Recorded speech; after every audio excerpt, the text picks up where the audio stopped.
Hi friends, welcome to our channel. இன்றைக்கி நம்ம சேனலில் என்ன பார்க்க போகிறோம் அப்படின்னா ரொம்பவே டேஸ்டான ஸ்வீட் ரெசிபி தாங்க பார்க்க போகிறோம். அரிசி மாவு வச்சு எப்படி இவ்வளோ சிம்பிளாக டேஸ்ட்டாக ஸ்வீட் செய்ய முடியும்னு நீங்களே ஆச்சரியப்படுவீங்க. அந்தளவுக்கு டேஸ்ட்டாக இருக்குங்க.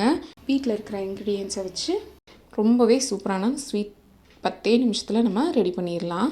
வாங்க எப்படி செய்கிறதுன்றதை பார்த்துடலாம். அதுக்கு முன்னாடி நம்ம சேனலை மறந்துடாமல் சப்ஸ்கிரைப் பண்ணிடுங்க.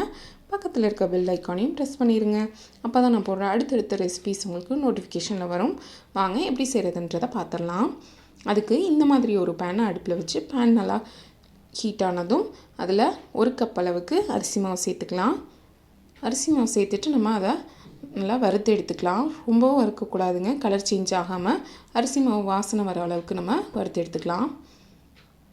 பாருங்கள், நல்லா வறுபட்டுருச்சு. இதை நம்ம எடுத்துடலாம். இப்போது எடுத்துகிட்டு அதே பேனில் நம்ம பால் சேர்த்துக்கலாங்க. 2 கப் அளவுக்கு பால் சேர்த்துக்கலாம்.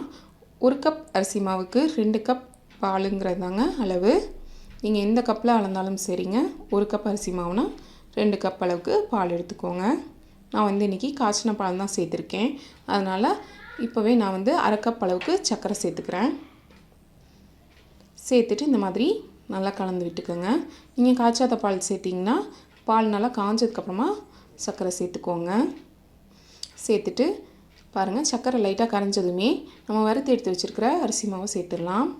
சேர்த்துட்டு இந்த மாதிரி நல்லா கட்டி இல்லாமல் கலந்து விட்டுக்கோங்க. இப்போ இந்த அரிசி மாவு பால்லேயே நல்லா வெந்து வரணும். பாருங்கள், உங்களுக்கு இதில் கிளறதுக்கு கஷ்டமாக இருந்துச்சுன்னா நீங்கள் விஸ்க்கு கூட பயன்படுத்திக்கலாம். இது மாதிரி நல்லா கட்டி இல்லாமல் எடுத்துக்கோங்க.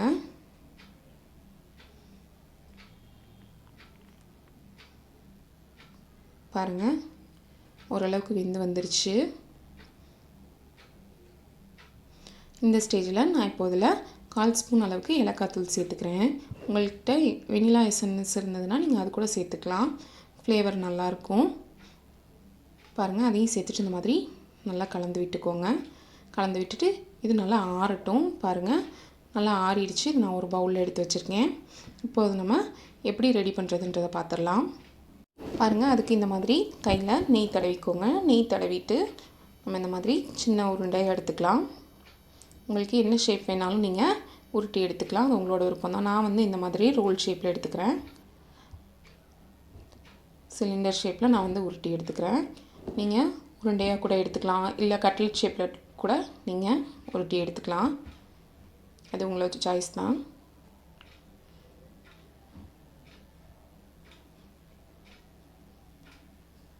பாருங்கள், இந்த ஷேப்பில் ரெடி பண்ணியாச்சு.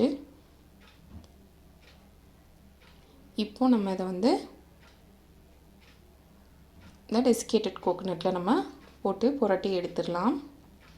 டெசிகேட்டட் கோகோனட்னால் வேறு ஒன்றும் இல்லைங்க. நம்ம தேங்காவை திருவிட்டு மிக்ஸி ஜாரில் நல்லா நைஸாக அரைச்சி எடுத்துகிட்டு வெறும் வானலியில் நம்ம ட்ரையாக வறுத்து எடுத்துக்கணும், கலர் சேஞ்ச் ஆகாமல். அவ்வளோதாங்க, வேறு ஒன்றும் இல்லை.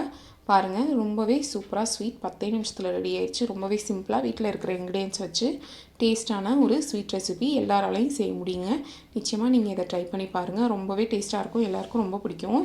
ட்ரை பண்ணி பார்த்துட்டு எப்படி இருந்ததுன்றதை கமெண்ட்டில் சொல்லுங்கள். உங்கள் ஃப்ரெண்ட்ஸ் கூட ஷேர் பண்ணுங்கள், லைக் பண்ணுங்கள். மறந்துடாமல் நம்ம சேனலை சப்ஸ்கிரைப் பண்ணிடுங்க. தேங்க்ஸ் ஃபார் வாட்சிங். பாய்.